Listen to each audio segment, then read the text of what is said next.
Okay. Hi students, last క్లాస్లో మనం ఏం డిస్కస్ చేసుకున్నామమ్మా? డ్రిఫ్ట్ వెలాసిటీ అంటే ఏంటి, డ్రిఫ్ట్ వెలాసిటీకి ఫార్ములా ఫైండ్ అవుట్ చేసాం.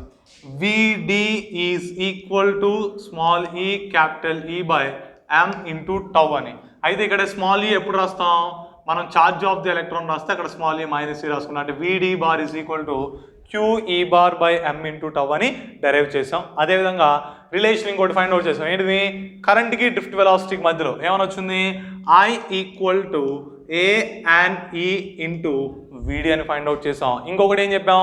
మొబిలిటీ అంటే ఏం చెప్పాం? మొబిలిటీ అంటే మ్యూ ఈజ్ ఈక్వల్ టు ఏం రాసాం? Drift velocity per unit electric field విడి బై ఈ అని రాసాం. అంటే ఏమొస్తుంది మనకి?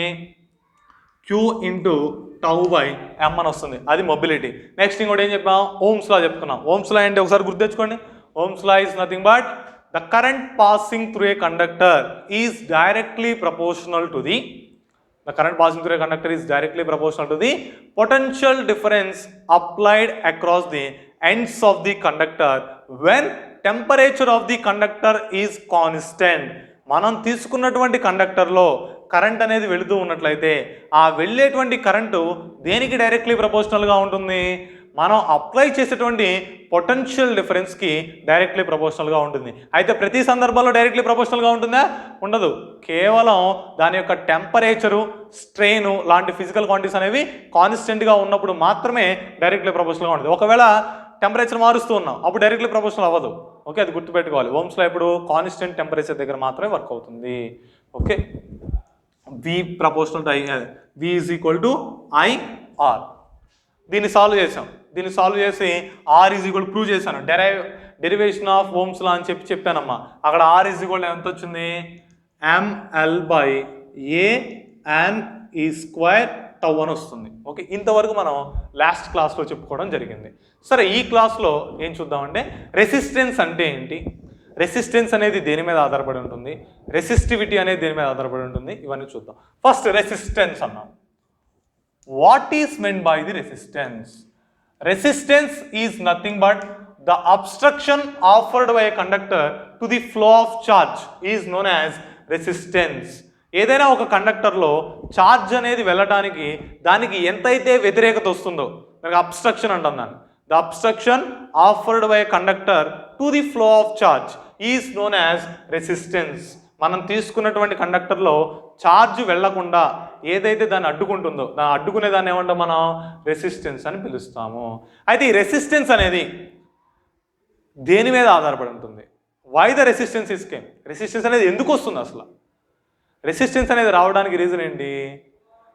కొలిజన్. మీకు ఆల్రెడీ డ్రిఫ్ట్ వెలాసిటీ చెప్పినప్పుడు చెప్పాను. డ్రిఫ్ట్ వెలాసిటీలో ఏం చెప్పాము? ఎప్పుడైతే మనం ఒక ఎలక్ట్రిక్ ఫీల్డ్ అనేది ఆ కండక్టర్లో డెవలప్ అవుతుందో పొటెన్షియల్ డిఫరెన్స్ అప్లై చేయడం వల్ల అందులో ఉన్నటువంటి ఎలక్ట్రాన్లు మొత్తం కూడా ఏమవుతాయి? పాజిటివ్ ప్లేట్ వైపు డ్రిఫ్ట్ అవుతాయి. అంటే పాజిటివ్ ప్లేట్ వైపు రావడానికి ట్రై చేస్తాయి. ఆ పాజిటివ్ ప్లేట్ వైపు రావడానికి ట్రై చేస్తూ ఉన్నప్పుడు అక్కడ నెంబర్ ఆఫ్ కొలిజన్స్ అని జరుగుతున్నాయని చెప్పాను.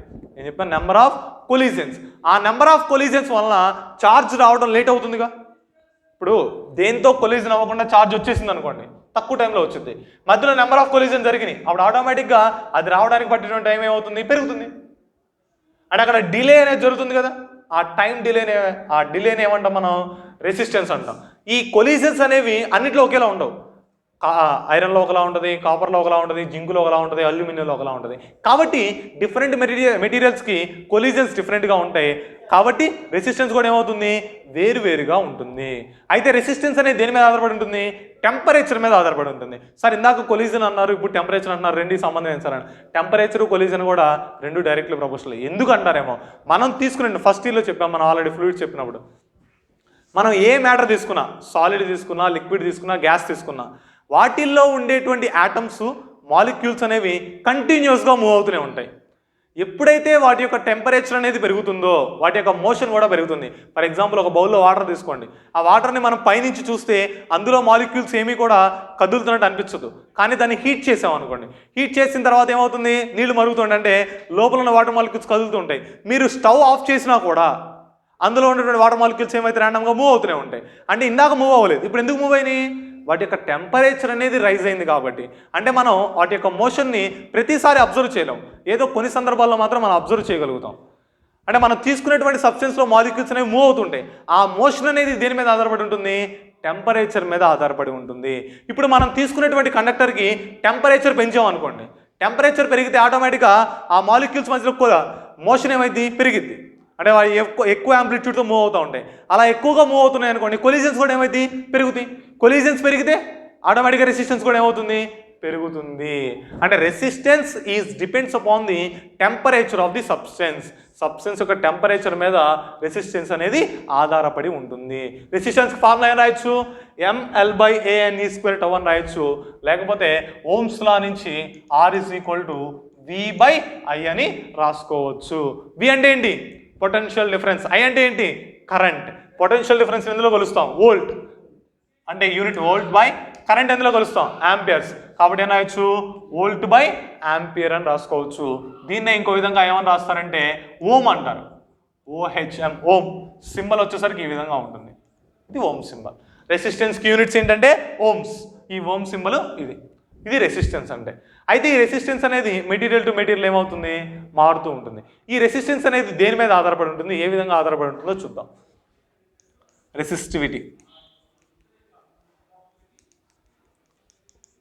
రెసిస్టివిటీ సార్ నథింగ్ బట్ ఇందాక రెసిస్టెన్స్ దేని మీద ఆధారపడి ఉంటుందని చెప్పాను? టెంపరేచర్ మీద ఆధారపడి ఉంటుంది. మెటీరియల్ టు మెటీరియల్ మారుతుందని. ఇంకొకటి ఏంటంటే ఫిజికల్ డైమెన్షన్స్ మీద కూడా ఆధారపడి ఉంటుంది. దీని మీద ఆధారపడి ఉంటుంది ఫిజికల్ డైమెన్షన్ అంటే nothing but length, area. For example corridor ఉందమ్మా, కారిడార్లో ఎవ్వరు లేరు, మీరు మ్యాక్సిమం స్పీడ్తో వెళ్ళిపోతారు. ఒకవేళ 10 మంది ఉన్నారు, మీ స్పీడ్ ఏమైంది? కొంత తగ్గింది. 20 మంది ఉన్నారు, ఇంకొంచెం తగ్గింది. 40 మంది ఉన్నారు, ఇంకొంచెం తగ్గింది. అంటే ఇక్కడ ఏం జరుగుతుంది? నెంబర్ ఆఫ్ పీపుల్ పెరుగుతూ ఉంటే మీ స్పీడ్ తగ్గుతుంది. ఇక్కడ కూడా అలాగనే మనం తీసుకునేటువంటి కండక్టర్లో అన్నిటికీ జామెట్రీ ఒకేలా ఉండదు, అన్నిటికీ కూడా షేప్ ఒకేలా ఉండదు. అంటే షేప్ అంటే క్రిస్టల్ స్ట్రక్చర్ అంటుంది దాన్ని.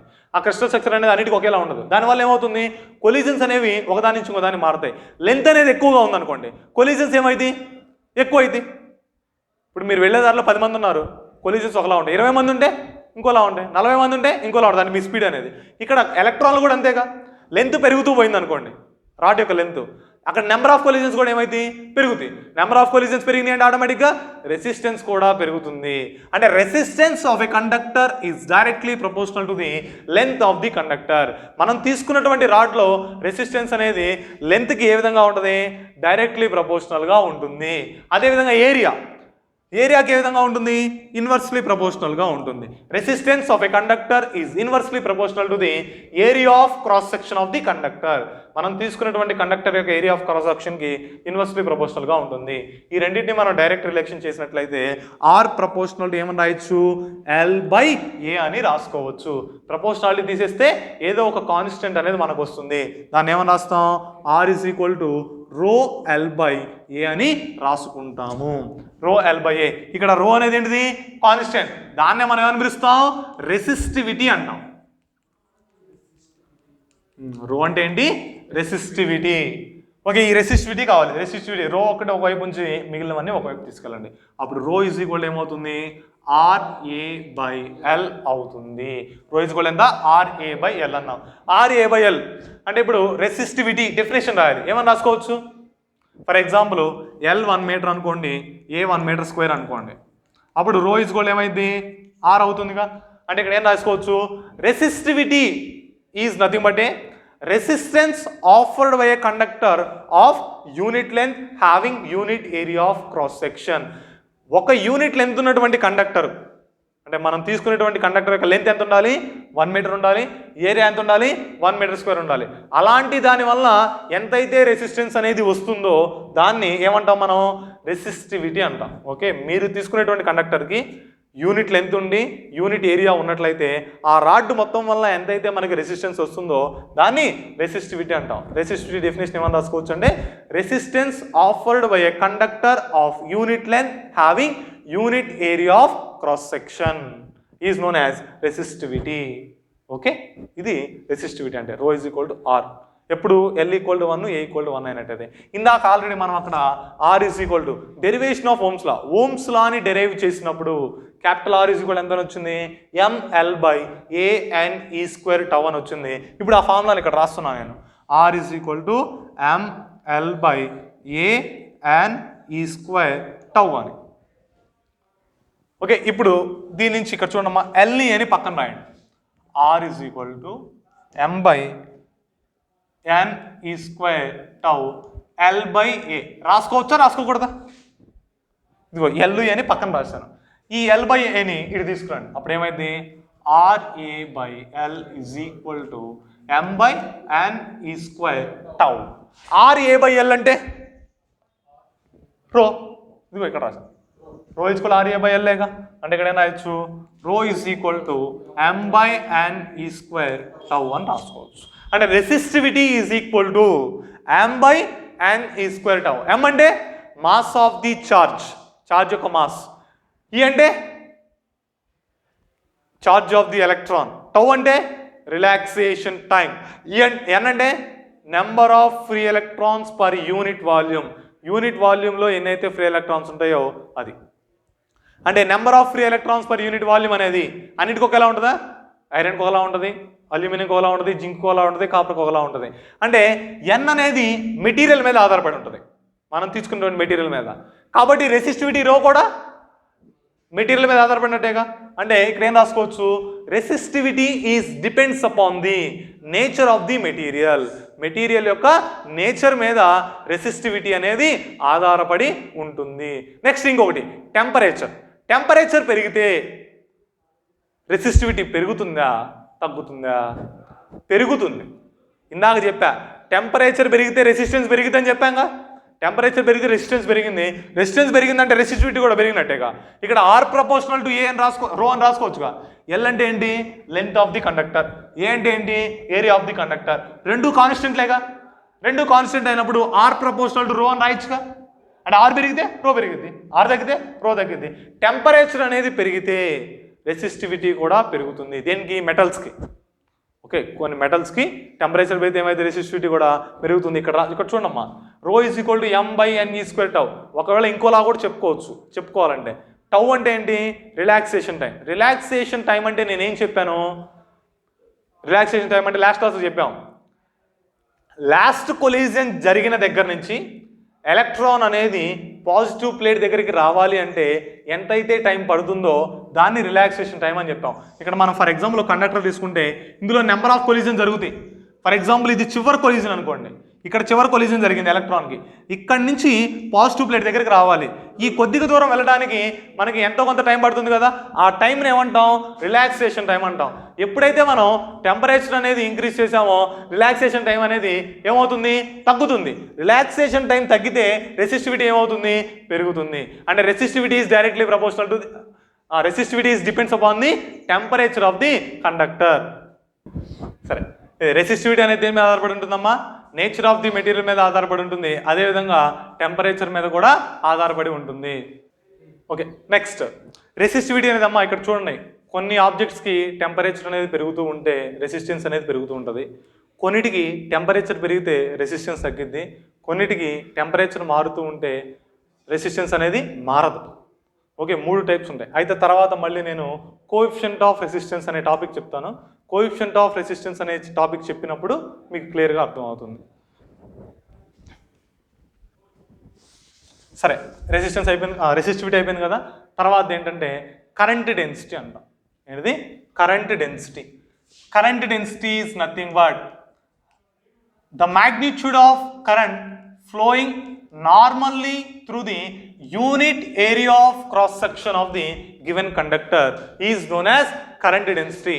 మనం తీసుకున్నటువంటి కండక్టర్లో యూనిట్ ఏరియాకి పర్పెండిక్యులర్గా ఎంతైతే కరెంట్ అనేది వెళుతుందో దాన్ని ఏమంటాం మనం? కరెంట్ డెన్సిటీ అంటాం. ఫర్ ఎగ్జాంపుల్ ఇదిగోండి, మనం తీసుకున్నటువంటి రాడ్ ఈ విధంగా ఉంది. అంటే దీంట్లో ఏరియా ఈ విధంగా తీసుకున్నాను. ఈ ఏరియాకి నార్మల్ డైరెక్షన్లో ఎంతైతే కరెంటు వెళుతుందో దాన్ని ఏమనుకుంటాం? కరెంట్ డెన్సిటీ అంటాం. ఇక్కడ కరెక్ట్గా గుర్తుపెట్టుకున్నామా, నార్మల్ కాంపోనెంట్ని మాత్రమే కరెంట్ డెన్సిటీ కింద తీసుకోవాలి. ఇప్పుడు ఫర్ ఎగ్జాంపుల్ ఈ విధంగా ఉంది సర్ఫేసు, కరెంట్ అనేది ఇడిపోతుంది అనుకోండి, ఐ అనేటువంటి కరెంటు. ఇప్పుడు ఐ అని తీసుకోకూడదు. ఎందుకని తీసుకోకూడదు? ఇందాక ఏం చెప్పాం? సర్ఫేస్కి నార్మల్గా ఉండాలని చెప్పాం. సర్ఫేస్కి నార్మల్ ఇటు ఉంటుంది. అంటే ఇప్పుడు ఇక్కడ యాంగిల్ తీటా అనుకోండి, ఈసారి ఏం తీసుకోవాలి మనం? ఐ కాస్ తీటా అని తీసుకోవాలి. ఓకే, సారీ, ఇక్కడ ఐ కాదు జే అని రాస్తాం. కరెంట్ డెన్సిటీ సింబల్ ఏంటంటే J. J is equal to I by A. The amount of current flowing normally through unit area of cross section is taken as current density. Okay, unit ఏరియాకి నార్మల్గా ఎంతైతే current వెళుతుందో దాన్ని మనం ఏమని పిలుస్తాం, current density అంటాం. కరెంట్ డెన్సిటీ ఫార్ములా ఏంటి, J is equal to I/A. ఈ కరెంట్ డెన్సిటీ అనేది స్కేలార్ క్వాంటిటీనా వెక్టార్ క్వాంటిటీనా, వెక్టార్ క్వాంటిటీ. ఇక్కడ I అనేది స్కేలార్, కింద ఏరియా ఏ రాసా, ఏరియా అనేది స్కేలారా వెక్టారా, వెక్టార్. మనకు ఆల్రెడీ 4th లెసన్ 5th లెసన్లో చెప్పుకున్నాం, ఏరియా అనేది వెక్టార్ క్వాంటిటీ. అంటే ఇప్పుడు I ఈజ్ ఈక్వల్ టు ఏమని రాయొచ్చు, J⁻.A⁻. ఒక్కోసారి S అని కూడా ఉంటుంది. ఎస్ అంటే సర్ఫేస్ ఏరియా అని అర్థం, ఏ అంటే సింపుల్గా ఏరియా. దీన్నే ఇంటిగ్రేషన్ రూపంలో రాస్తే I is equal to integral J⁻.dA⁻ అని రాసుకోవచ్చు. అక్కడ ఎస్ అని రాసినా కూడా కరెక్టే, తప్పేం కాదు. ఎస్ అంటే సర్ఫేస్ ఏరియా అని అర్థం, ఏ అంటే సింపుల్గా ఏరియా అని మనం రాసుకుంటున్నాం. ఇది కరెంట్ డెన్సిటీ ఫార్ములా. కరెంట్ డెన్సిటీకి యూనిట్ ఏమైంది, J is equal to I/A అని రాశాను కదమ్మా. I అంటే ఏంటి, కరెంట్. యూనిట్స్ ఏంటి, ఆంపియర్. ఏ అంటే ఏంటి, ఏరియా. ఏరియాకి యూనిట్స్ ఏంటి, మీటర్ స్క్వేర్. అంటే కరెంట్ డెన్సిటీకి యూనిట్స్ ఏమైంది, ఆంపియర్ పర్ మీటర్ స్క్వేర్ అవుతాయి. ఇందాక యూనిట్స్ చెప్పలేదు, రెసిస్టివిటీకి చెప్పలేదు. ఒకసారి చూడండి, రెసిస్టివిటీకి యూనిట్స్ ఏంటి రాద్దాం. ఆర్ అంటే రెసిస్టెన్స్, రెసిస్టెన్స్కి యూనిట్ ఏంటి, ఓం. ఏరియాకి యూనిట్ ఏంటి, మీటర్ స్క్వేర్. లెంత్కి యూనిట్ ఏంటి, metre. Metre square metre cancel అయితే ఏం మిగులుతుంది, ఓం ఇంటూ మీటర్. అంటే రెసిస్టివిటీకి యూనిట్స్ ఏమైంది, ఓం ఇంటూ మీటర్. కరెంట్ డెన్సిటీకి యూనిట్ ఏమైంది, I/A, nothing but ampere per metre, ampere per metre square. Okay, ఈ పక్కన రాద్దాం. R is equal, rho is equal to M/N square tau. J is equal to I/A. Okay, ఇది next.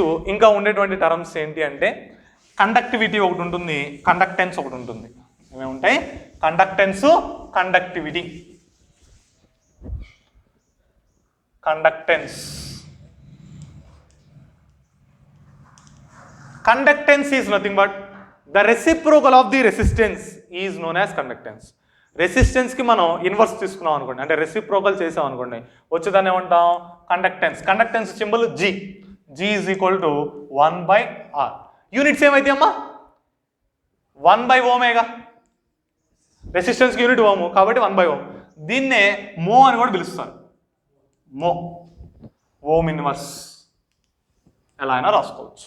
ఇది conductance అంటే కండక్టెన్స్కి unit. అదేవిధంగా ఇంకోటి ఉంటుంది, కండక్టివిటీ. ఏంటిది, conductivity. Conductivity is nothing but the reciprocal of the resistivity is known as conductivity. రెసిస్టివిటీకి reciprocal ఏమని పిలుస్తాం, కండక్టివిటీ అంటాం. రెసిస్టివిటీ ఇదిగోండి, sigma is equal to 1/ρ. Sigma అంటే ఏంటి, కండక్టివిటీ. రో అంటే ఏంటి, resistivity. Sigma is equal to 1/ρ. Units ఏమొచ్చింది ఓమ్కి, రోకి ఓమ్ ఇంటూ మీటర్ అని వచ్చింది. అంటే ఇక్కడ యూనిట్ ఏమైంది, reciprocal of ohm into metre. దీన్నే ఏమని రాసుకోవచ్చు, మో పర్ మీటర్ అని కూడా రాసుకోవచ్చు. ఏమని రాసుకోవచ్చు, మో పర్ మీటర్. ఒకవేళ ఫార్ములా రూపంలో, సింబల్ రూపంలో రాస్తే రో ఓమ్ పవర్ -1 మీటర్ పవర్ -1 అవుతుంది. ఇది యూనిట్స్ కండక్టివిటీకి. ఓకే, ఇదేంటిది కండక్టెన్స్, ఇదేంటిది conductivity.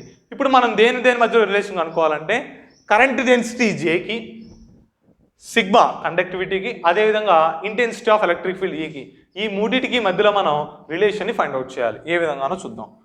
Relation between J and sigma and E ఏ విధంగా వస్తుంది. ఫస్ట్ మనకి ఇక్కడ కరెంట్ రిలేషన్ చూడండి, I is equal to A and E into VD. ఆ ఫార్ములా తీసుకుందాం, I equal to A and E VD. ఈ ఏని ఇటు తీసుకొచ్చాను అనుకో, I/A అయిద్దిగా. I/A equal to NE into VD ఎంత వచ్చింది అక్కడ, QE/M ఇంటూ టౌ. మనం ఇక్కడ కండక్టర్స్ తీసుకున్నాం కాబట్టి కండక్టర్స్లో ఎలక్ట్రాన్లే కాబట్టి వెళ్ళేది Q ప్లేస్లో E రాయండి. అక్కడ వెక్టార్ ఫామ్ ఉంది, ఇక్కడ వెక్టార్ రాయట్లే నేను, జస్ట్ ఏం చేస్తున్నా, మ్యాగ్నిట్యూడ్ మాత్రం రాస్తున్నా. అంటే small e into capital E/M into tau అవుతుంది.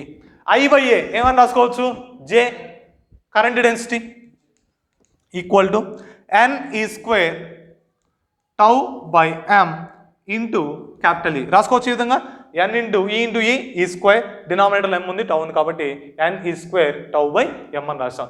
ఇంతవరకు అబ్జర్వ్ చేయండి ఏ విధంగా ఉందో. ఇంతవరకు ఇదిగో రో is equal to m by n ఈ స్క్వేర్ టౌ కదా. ఇక్కడ ఏముంది n ఈ స్క్వేర్ టౌ బై m అని ఉంది, అంటే 1 బై రో అని రాస్తే సరిపోతుందిగా. అంటే ఇక్కడ j ఈజ్ ఈక్వల్ టు ఏమన్నా రాయొచ్చు 1 బై రో ఇంటూ ఈ. 1 బై రో అంటే రెసిప్రోకల్ ఆఫ్ ది రెసిస్టివిటీనేగా. రెసిప్రోకల్ ఆఫ్ ది రెసిస్టివిటీ ఏమన్నాం కండక్టివిటీ అంటే సిగ్మా. అంటే ఇక్కడ ఏం రాసుకోవచ్చు j equal to sigma into E. Current density is equal to product of conductivity and intensity of electric field. j is equal to sigma into E. ఇంతవరకు మనకి resistivity అంటే ఏంటి, కండక్టివిటీ అంటే ఏంటి, కండక్టెన్స్ అంటే ఏంటి. Okay, next basing on the resistivity materials are divided into 3 types, resistivity or conductivity. మనం తీసుకునేటువంటి మెటీరియల్స్ని కండక్టివిటీని బేస్ చేసుకొని, అంటే ఛార్జ్ అనేది ఎంతవరకు వెళ్ళగలుగుతుంది అనేది తెలియజేయడానికి తెలియజేసేది ఏంటిది కండక్టివిటీ. మరి ఇక్కడ రెసిస్టెన్స్ ఏం తెలియజేస్తుంది, అపోజిషన్. ఛార్జ్ అనేది ఎంతవరకు వెళ్ళదో తెలియజేస్తుంది. కండక్టెన్స్ ఏం తెలియజేస్తుంది, ఎంతవరకు వెళుతుందో తెలియజేస్తుంది. రెసిస్టివిటీ ఏం తెలియజేస్తుంది, రెసిస్టెన్స్ ఎంత వస్తుందో చెప్తుంది. కండక్టెన్స్ ఏం తెలియజేస్తుంది, కరెంట్ అనేది ఎంతవరకు వెళుతుందో చెప్తుంది. Basing on the electrical conductivity అంటే మనం తీసుకునేటువంటి మెటీరియల్లో ఛార్జ్ వెళ్ళేటువంటి విధానాన్ని బట్టి మెటీరియల్స్ని 3 విధాలుగా డివైడ్ చేస్తాం. ఒకటి ఏంటిది ఇన్సులేటర్, ఫస్ట్ ఏంటిది ఇన్సులేటర్, రెండవది ఏంటిది కండక్టర్, మూడవది సెమీ కండక్టర్. ఏంటి అమ్మా ఇన్సులేటరు, కండక్టరు, సెమీ కండక్టర్. ఇన్సులేటర్ అంటే ఏంటి మీ అందరికి తెలుసు. ఇన్సులేటర్, కండక్టర్, సెమీ కండక్టర్ అంటే గుర్తులేవా, స్కూల్లో వస్తాయి కదా. ఇండక్టర్ అంటే ఏంటి, the materials which cannot pass charge through it. A material అయితే ఛార్జ్ని తన గుండా వెళ్ళనివ్వదో దాన్ని ఏమంటాం ఇన్సులేటర్స్ అంటాం. ఏదైతే ఛార్జ్ని పంపిస్తుందో దాన్ని కండక్టర్ అంటాం. ఏదైతే కొన్ని సందర్భాల్లో మాత్రమే డిపెండింగ్ అపాన్ ది టెంపరేచర్ని బట్టి, అంటే కొన్ని స్పెసిఫైడ్ కండిషన్లో మాత్రమే పంపిస్తే వాటిని ఏమంటాం సెమీ కండక్టర్స్ అంటాం. వీటికి కండక్టివిటీ ఎలా ఉంటుంది సిగ్మా. ఇన్సులేటర్కి కండక్టివిటీ అనేది చాలా తక్కువగా ఉంటుంది, వెరీ వెరీ లెస్. కండక్టర్స్కి కండక్టివిటీ అనేది వెరీ వెరీ హై. మరి సెమీ కండక్టర్స్కి in between the insulator and conductor. ఇన్సులేటర్స్కి ఏమో కండక్టివిటీ చాలా చాలా తక్కువ, కండక్టర్స్కి ఏమో కండక్టివిటీ అనేది చాలా చాలా ఎక్కువ. సెమీ కండక్టర్స్కి ఇన్సులేటర్స్ కంటే ఎక్కువ ఉంటుంది, కండక్టర్స్ కంటే తక్కువ ఉంటుంది. ఇవి సెమీ కండక్టర్స్ అంటాం. మనకి ఇన్సులేటర్కి ఎగ్జాంపుల్ చెప్పండి. ఏదైతే కరెంట్ని పాస్ చేయదో, the materials which cannot pass current through it is known as insulators. Examples are wood, glass, చెక్కలోంచి కరెంట్ వెళ్ళితే వెళ్ళదుగా, గ్లాసు అందులోంచి కూడా వెళ్ళదు కదా, పేపరు, ప్లాస్టిక్, ఇవన్నీ కూడా ఏంటి ఇన్సులేటర్స్. నెక్స్ట్ మరి కండక్టర్స్ అంటే the materials which can pass current through it. ఏవైతే కరెంట్ని పాస్ చేస్తాయో వాటిని ఏమంటాం కండక్టర్స్ అంటాం. ఎగ్జాంపుల్స్ ఏంటి, అన్ని మెటల్స్, ఐరన్ కావచ్చు, కాపర్ కావచ్చు, జింక్ కావచ్చు, అల్యూమినియం కావచ్చు, సిల్వర్ కావచ్చు, గోల్డ్ కావచ్చు, అన్నీ కూడా కండక్టర్సే. సెమీ కండక్టర్స్ అంటే semi conductors సిలికాను, germanium, 4A group elements. ఇవి ఏంటి 4A గ్రూప్ ఎలిమెంట్స్, సిలికాను, జర్మేనియం. మళ్ళీ మనకి లాస్ట్లో 15th లెసన్ ఉంటుంది, అప్పుడు డీటెయిల్గా మాట్లాడుకుందాం. ఇవి basing on the conductivity we can classified materials into 3 types. కండక్టివిటీని బేస్ చేసుకొని మెటీరియల్స్ని 3గా విడగొడతాం, అవి ఇవి. ఓకే, నెక్స్ట్ మనం తీసుకునేటువంటి మెటీరియల్కి ఇందాక చెప్పాం రెసిస్టెన్స్ అనేది టెంపరేచర్ మీద ఆధారపడి ఉంటుంది. ఒకవేళ టెంపరేచర్ మారినట్లయితే రెసిస్టెన్స్ కూడా ఏమైంది మారింది. సరే ఎంత మారుతుంది, ఫర్ ఎగ్జాంపుల్ మనం ఇది ఒక రాడ్ అనుకోండి. ఈ రాడ్కి 10 degrees Celsius టెంపరేచర్ ఉన్నప్పుడు కొంత రెసిస్టెన్స్ ఉంది. దీన్ని 20 degrees Celsiusకి టెంపరేచర్ని పెంచా, ఆటోమేటిక్గా ఇందులో రెసిస్టెన్స్ మారిద్దిగా. ఆ మారినటువంటి రెసిస్టెన్స్ ఎంత అంటే మనకి వేరు వేరు టెంపరేచర్స్ దగ్గర రెసిస్టెన్స్ అనేది వేరువేరుగా ఉంటుంది. అయితే మనం దాన్ని ఏ విధంగా ఫైండ్ అవుట్ చేయాలి అనేది చూద్దాం. దాన్ని ఏమంటాం కోఎఫిషియంట్ ఆఫ్ రెసిస్టివిటీ, లేకపోతే కోఎఫిషియంట్ ఆఫ్ రెసిస్టెన్స్. రెసిస్టివిటీ రెండు ఉంటాయి. కోఎఫిషియంట్ ఆఫ్ రెసిస్టెన్స్ తర్వాత రెసిస్టివిటీ చెప్తాను. Coefficient of resistance is nothing but the increase in the resistance per unit original resistance when it's temperature increased through unit degree. మనం తీసుకున్నటువంటి conductor యొక్క టెంపరేచర్ని unit పెంచి దాని యొక్క రెసిస్టెన్స్ అనేది ఒరిజినల్గా యూనిట్ అయితే యూనిట్ ఉంటే అందులో ఎంతైతే చేంజ్ వస్తుందో దాన్ని కోఎఫిషియంట్ ఆఫ్ రెసిస్టెన్స్ అంటాం. ఫార్ములా చెప్పిన తర్వాత క్లియర్గా అర్థమవుతుంది. చూడండి ఒకసారి. రెసిస్టెన్స్ ఈజ్ ఈక్వల్ టు ఈ విధంగా రాయొచ్చు, R not into 1 plus alpha T plus alpha beta T square and so on. ఇది రిలేషన్ యాక్చువల్గా. ఓకే, ఇది మీకు అర్థం కాలేదనుకోండి, మీకు ఫస్ట్ ఇయర్లో థర్మల్ ప్రాపర్టీస్ ఆఫ్ మ్యాటర్ చెప్పాం. థర్మల్ ప్రాపర్టీస్ ఆఫ్ మ్యాటర్ చెప్పినప్పుడు delta L proportional to L, delta L proportional to delta T అని చెప్పి ఆ రెండింటిని డైరెక్ట్లీ ప్రపోర్షనల్గా రాసి మన ఆల్ఫా వాల్యూ బీటా వాల్యూ కనుక్కున్నాం. థర్మల్ ప్రాపర్టీస్ ఆఫ్ మ్యాటర్లో మీ దగ్గర నోట్స్ ఉంటుంది, కావాలంటే ఓపెన్ చేసి చూసుకోండి, అందులో ఉంటాయి.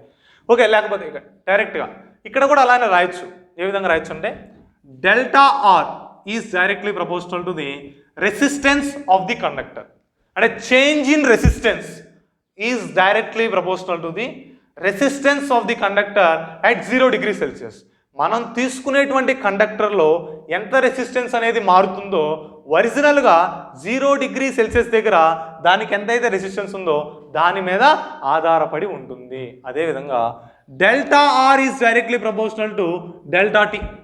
Delta R is directly proportional to delta T. Delta T అంటే ఏంటి? Change in temperature.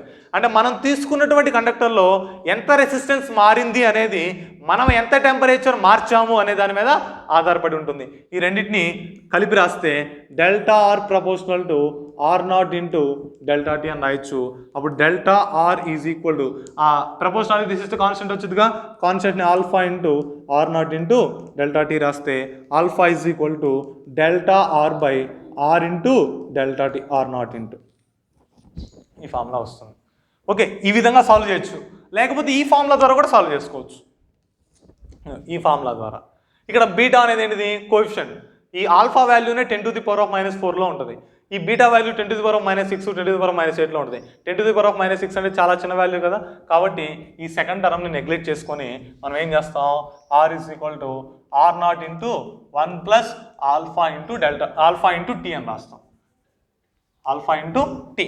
టీ అంటే ఇంక్రీజ్ ఇన్ టెంపరేచర్. ఎంత టెంపరేచర్ అయితే ఇంక్రీజ్ చేసామో అది టీ. ఇప్పుడు ఇది R is equal to R naught plus R not into alpha into T అని రాయచ్చా? ఇప్పుడు ఈ ఆర్ నాట్ తీసుకొస్తే ఏమైంది? R minus R naught is equal to R not into alpha tea. Alpha ఒక వైపు నుంచి మిగతా ఒకవైపు తీసుకురండి. Alpha is equal to R minus R not by R not into T. R minus R not అంటే delta ఆరేగా. Alpha is equal delta R by R not into delta T. Delta T అన్నా change in టెంపరేచరే, ఇక T అన్నా కూడా increase in temperature. ఎందుకంటారేమో ఇక్కడ ముందు are naught అని తీసుకున్నా. ఆర్ నాట్ అంటే ఏంటి? Resistance of the conductor at 0 degree Celsius. 0 degree Celsius దగ్గర ఉన్నటువంటి రెసిస్టెన్స్ని ఆర్ నాట్తో ఇండికేట్ చేస్తాము. అప్పుడు ఇక్కడ డెల్టా టీ అన్నాం అనుకోండి. డెల్టా టీ అంటే ఏంటి? Change in temperature. Final temperature minus initial temperature.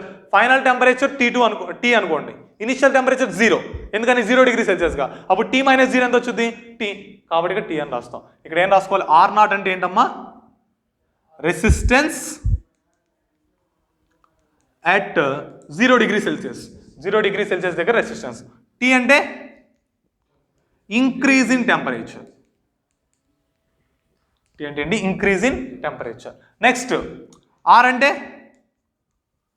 Resistance at T degree Celsius. ఇదిగోండి ఇక్కడ ఆర్ ఉంది కదా, ఆర్ అనేది ఏంటిది? టీ డిగ్రీ సెల్సియస్ దగ్గర టెంపరేచర్. లేకపోతే మీరు ఫార్ములాలోనే ఇక్కడ మొత్తం ఆర్టీ అని రాసుకోండి. అప్పుడు రెసిస్టెన్స్ అట్ టెంపరేచర్ టీ అని, అప్పుడు ఇంకా క్లియర్గా ఉంటుంది. RT RT RT. ఓకే, మీకు ప్రాబ్లం లేదు, టీ రాసినా రాయకపోయినా ప్రాబ్లం లేదు. కాకపోతే మీకు అర్థం కావడం కోసం మాత్రం నేను అలా రాస్తున్నాను. ఓకే, ఇది రెసిస్టెన్స్కి ఫార్ములా.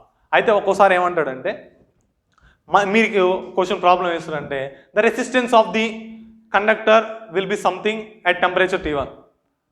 అదేవిధంగా resistance of the conductor something at temperature T2. అంటే T1 దగ్గర రెసిస్టెన్స్ ఇస్తాడు, T2 దగ్గర రెసిస్టెన్స్ ఇస్తాడు. అప్పుడు ఆల్ఫా వాల్యూ కనుక్కోమంటాడు. అప్పుడు ఏ విధంగా కనుక్కోవాలి అంటే ఇక్కడ చూడండి. RT1 equal to 1 plus alpha T1 అని రాసుకోవచ్చా? తీసుకోండి. RT is equal to R not into 1 plus alpha T అని ఉంది కాబట్టి RT1 is equal to 1 plus alpha T1 into R naught. Next అదేవిధంగా RT2 is equal to 1 plus alpha T2 into R naught అని రాసుకోవచ్చు. ఈ రెండింటిని division చేయండి. RT1 by RT2 is equal to 1 plus alpha T into R not by 1 plus alpha T1 కదా, alpha T2 into R not ఏమైతే cancel అయితే cross multiply చేయండి. ఈ రెండు క్రాస్ మల్టిప్లై చేస్తే ఏమొస్తుంది, RT1 into 1 RT1 plus alpha into RT1 into T2 equal to RT2 into 1 RT2 plus RT2 into alpha T1 అంటే alpha into RT2 into T1. Okay, next alpha values వరకు ఒకవైపు తీసుకురండి, మిగిలినవన్నీ ఒకవైపు తీసుకురండి. ఈ ఆల్ఫా వాల్యూ ఇటు తీసుకురండి, లేకపోతే ఇది అటు తీసుకెళ్ళండి, మీ ఇష్టం ఎలా తీసుకెళ్ళినా పర్వాలేదు. RT1 minus RT2 is equal to alpha RT2 into T1 minus alpha RT1 into T2.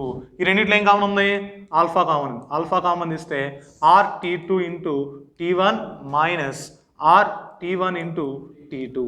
ఇప్పుడు దీన్ని ఇటు తీసుకొచ్చాం అనుకోండి, ఆల్ఫా వాల్యూ ఏమైంది, RT1 minus RT2 by RT2 into T1 minus RT1 into T2. ఇది ఆల్ఫా వాల్యూ. ఇక్కడ ఆల్ఫా RT1 అంటే ఏంటి, temperature of the conductor, resistance of the conductor at T1 temperature. T1 temperature దగ్గర రెసిస్టెన్స్ RT1, T2 టెంపరేచర్ దగ్గర resistance RT2. T1 అంటే first temperature, T2 అంటే second temperature. అప్పుడు alpha value ఇలా. Okay, అర్థమైంది కదా, ఇది ఎప్పుడు వాడాలి, ఇది ఎప్పుడు వాడాలో. మనకి 0 డిగ్రీ సెల్సియస్తో కంపేర్ చేస్తున్నప్పుడు డైరెక్ట్గా ఇది వాడాలి. లేదు పర్టికులర్ టెంపరేచర్స్ ఇచ్చాడు అనుకోండి, అప్పుడు ఇది వాడాలి. పర్టికులర్ టెంపరేచర్ ఇవ్వాలా, 0 రెసిస్టెన్స్ ఇవ్వాలా, ఏమన్నాడు, జస్ట్ ఇంక్రీజ్ ఇన్ టెంపరేచర్ అన్నాడు, ఇంక్రీజ్ ఇన్ రెసిస్టెన్స్ అన్నాడు. అప్పుడు ఏం కనుక్కోవాలి, ఇది 3 ఉంటాయి. Alpha equal delta R by R into delta T. అదేవిధంగా alpha equal RT minus R not by R not into T. Alpha equal RT1 minus RT2 by RT2 into T1 minus RT1 into T2.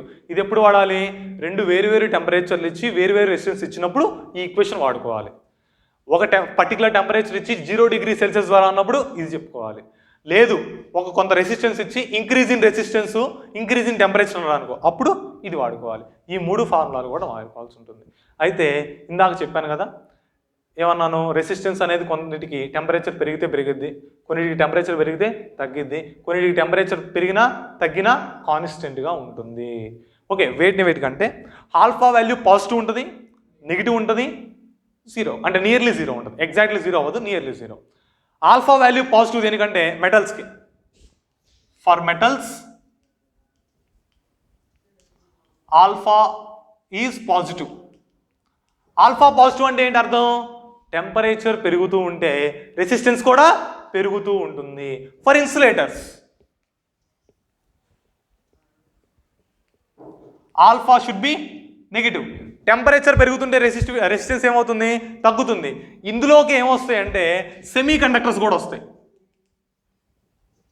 ఏంటి, semi conductors. Resistance temperature అనేది మారుతూ ఉంటే అందులో resistance ఏమైంది, తగ్గి అంటే current అనేది ఎక్కువ వెళుతూ ఉంటుంది. అటువంటి వాటికి ఆల్ఫా ఏమైంది, నెగిటివ్ వస్తుంది. కొన్నిటికి మెటీరియల్కి ఆల్ఫా నియర్లీ 0 అంటే మ్యాంగనీన్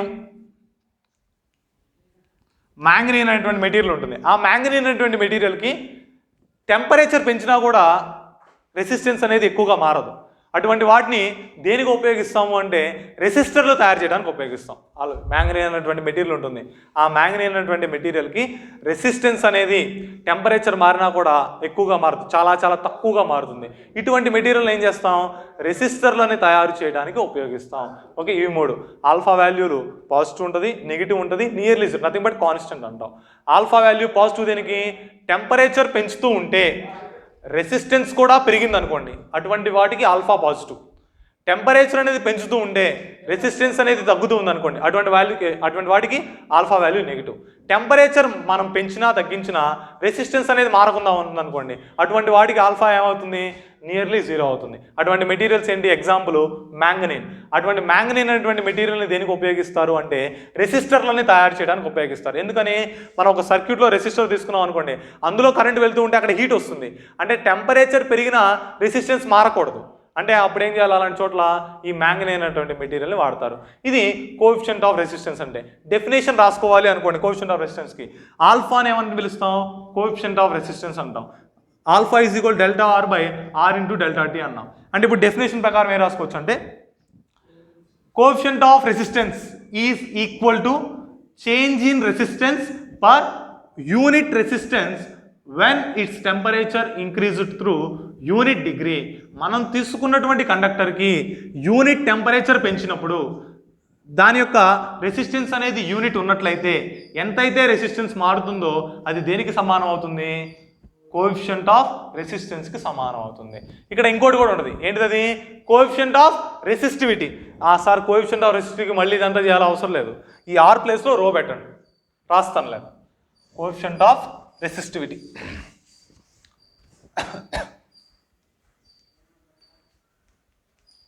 కోఎఫిషియంట్ ఆఫ్ రెసిస్టివిటీ ఇక్కడేం రాస్తాం? Rho is equal to delta rho by rho naught into delta T. దీంట్లో సారీ ఆల్ఫా కదా, alpha is equal to rho T minus rho naught by rho naught into T. అదేవిధంగా మూడో దానికైతే R is equal to rho at T1 minus rho at T2 by rho at T2 into T1 minus rho at T1 into T2. ఇవి ఎప్పుడు? Coefficient of రెసిస్టివిటీకి అయితే. అంటే same మళ్ళీ మనం ఇదంతా చేయాల్సిన అవసరం ఏం లేదు. ఆర్ ప్లేస్లో రో పెడితే సరిపోద్ది. సార్ ఆర్ ప్లేస్లో రో ఎందుకు పెట్టాము అని డౌట్ రావచ్చు. R is equal to rho L by A అని వచ్చింది ఇందాక రెసిస్టివిటీ చెప్పినప్పుడు. రెసిస్టెన్స్ అనేది రెసిస్టివిటీకి ఎలా ఉంది? డైరెక్ట్లీ ప్రపోర్షనల్లో ఉంది. అంటే ఇక్కడ L constant, length of the conductor కాన్స్టెంటే, ఏరియా ఆఫ్ ది కండక్టర్ కాన్స్టెంటే. అంటే ఆర్ ప్రపోర్షనల్ టు రో అని రాసుకోవచ్చుగా. అంటే resistance is directly proportional to resistivity. కాబట్టి ఈ ఆర్ ప్లేస్లో రో పెట్టామనుకో మనకి కోఎఫిషియంట్ ఆఫ్ రెసిస్టివిటీ అనేది వస్తుంది. ఇంతవరకు మనకి రెసిస్టెన్స్ అంటే ఏంటి, రెసిస్టివిటీ అంటే ఏంటి, కండక్టెన్స్ అంటే ఏంటి, కండక్టివిటీ అంటే ఏంటి, కరెంట్ డెన్సిటీ అంటే ఏంటి, కోఎఫిషియంట్ ఆఫ్ రెసిస్టెన్స్ అంటే ఏంటి, కోఎఫిషియంట్ ఆఫ్ రెసిస్టివిటీ అంటే ఏంటి. ఓకే.